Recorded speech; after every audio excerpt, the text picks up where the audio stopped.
October 9, 1943, England, 8th Air Force Bomber Command. Inside the operations war room, nerve center of the vast organization which was directing daily attacks against target Germany, the commanding general staff stood ready. Like the bombers on nearby fields, they waited for General Fred Anderson's briefing. Time for decision was at hand. Tomorrow's targets were about to be selected. The general relied on a mountain of information from his intelligence and weather experts. What's the weather prospect today, Major? It looks like most of Germany will be pretty good, sir. But we have a warm front approaching from down here, which we do not expect to affect the bases until late in the evening. How's the weather at Anklam? At Anklam, sir, we expect 2 to 5 tenths of low cloud and small amounts of middle and high cloud above 18,000 feet. Visibility 6 to 8 miles. How about Marienburg? At Marienburg, 2 to 4 tenths of low cloud, little or no middle or high cloud, visibility 6 to 8 miles. What will it be at Danzig and Gdynia? At Danzig and Gdynia, sir, 2 to 5 tenths of low cloud, 2 to 4 tenths of high cloud above 23,000 feet. Visibility in there about 5 miles. Give me the map of Anklam and the picture of the aircraft factory there. Yes, sir.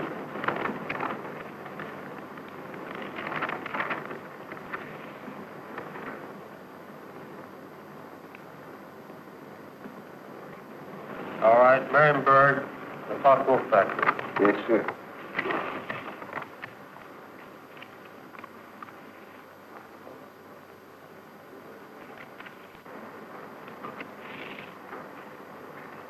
We will attack Marienburg with 2 combat wings, Anklam with 2 combat wings, the shipyards of Danzig with 2 combat wings, and the port facilities at Gdynia with 2 combat wings.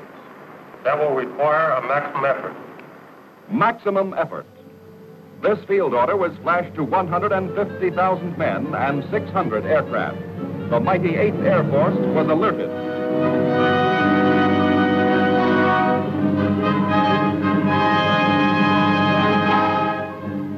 Because most of the bombers were going deeper than ever before, the plan was for the task forces to spread and thus divert German fighter defenses.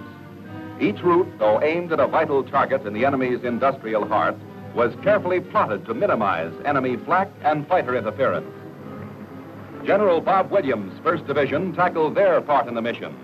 Control point here at 0 hour. Another control point here for the northern unit, 0 plus 40 minutes. The other from that timing, where will that put our northern force at the time that our southern force hits the IP? The northern force should be about the east coast of Denmark at that time, sir. It looks like we're going to catch all the fighters on the southern force, aren't we? Looks very much that way, sir. I think we'd better bend that route around so it's headed toward Berlin. If we can pin those German fighters down in Berlin until we can get started home, they'll never catch us. Meanwhile, General Hodges' 2nd Division got ready. Danzig, eh? That's fine. How many ships will we have tomorrow? Well, sir, if you recall, General, on our last mission we had heavy battle damage, and now all those aircraft are repaired yet. Call up the wing commanders and have them put pressure on the groups to get their maintenance crews to work on these ships tonight and get every possible airplane on the line in the morning.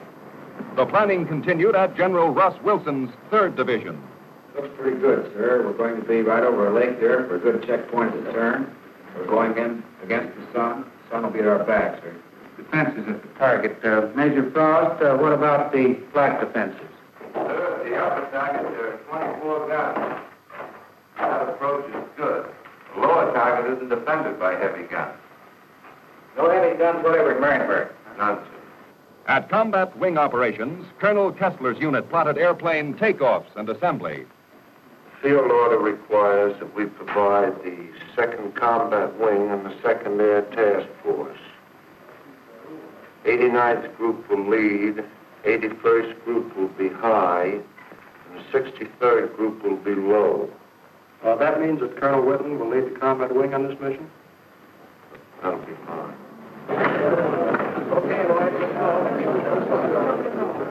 Planning was turned into action. Pilots came for the word in the briefing rooms. For some, it was their first mission. Most of us were veterans. Everyone was checked in, no strangers allowed.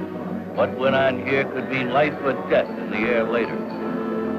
In a few minutes, we'd learn the nature, locale, and route of today's mission, who was carrying the ball, and what protective tactics we'd use. Once everyone settled down, the briefing started.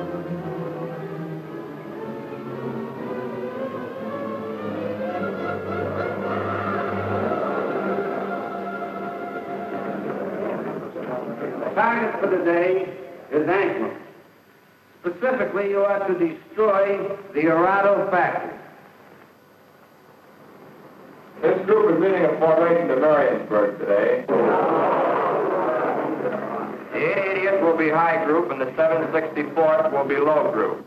The commanding general of Bomber Command asked us to put out a special effort today, so let's give it to him. The group COs always had a few words. Men, the going's going to be rough. You're going to have to throw your necks in there and stay in there and pitch every minute. Now, gentlemen, this is the type of target you don't want to have to go back after the second time.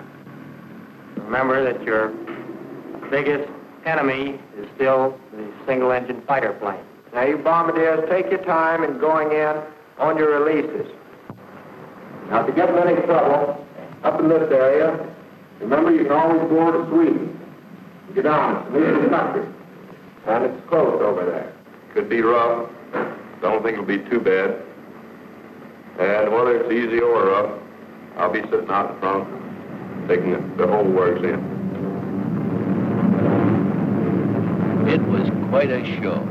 After 3 hours, we had penetrated deep into Germany. And so far, our tactics had paid off. We were getting through. Our liberators and fortresses followed the timetable of our flight plan in tight formations. As we approached our target, some of the Germans intercepted.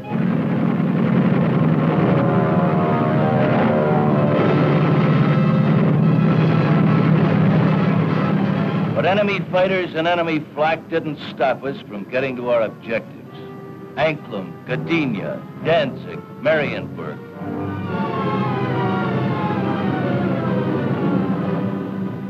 All work in these German war plants came to a sudden and violent stop.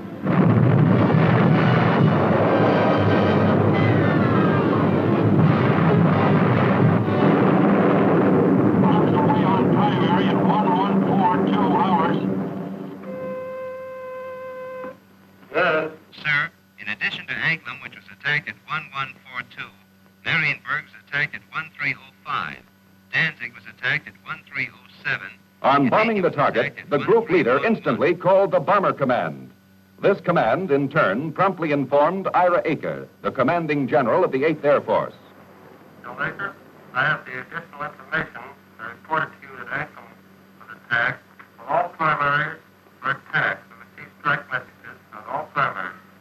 Danzig at 1307, Marienburg at 1305, and Gdynia at 1311. Yes, sir, I'll advise you as soon as they land. This was a signal for the 8th Fighter Command to put into action their part of the battle plan.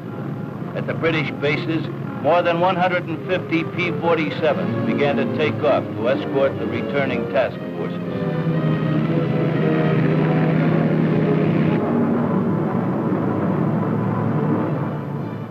The Thunderbolts joined up with the bombers north of Holland.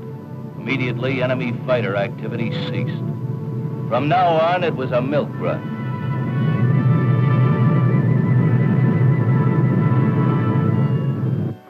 Back at the bases, 145,000 men sweated out the mission. All over the field, at dispersal areas, the control tower, the Red Cross, everyone wondered how many would return.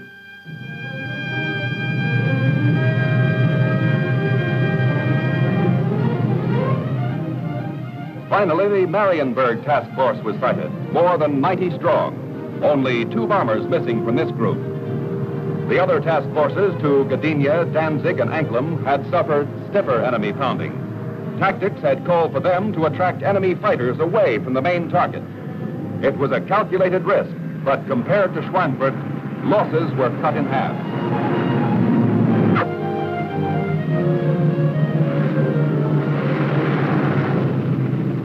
One by one, the bombers set down.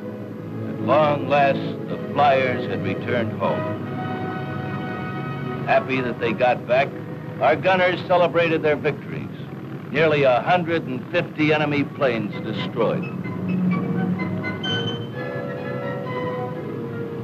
Although tension eased for the ground crews, the job of the flyers wasn't done.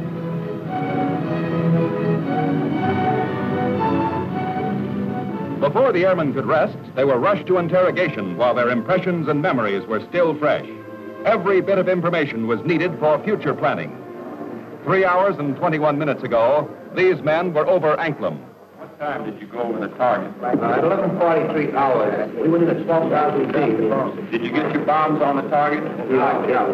What about enemy fighter opposition? Well, that's something we figured out to discuss. Really, Well, let's get some of the details. Where did it begin, Paul? They first jumped at the 10:30 there just off the Danish coast. And how long did the attack continue? They stayed with us to the target and until 13:27. Then at 13:45 we had another group attack and stayed until 14:05. We had a couple more attacks, and the last one was at 15:26 just off the Danish coast coming out. What type of enemy aircraft did you encounter?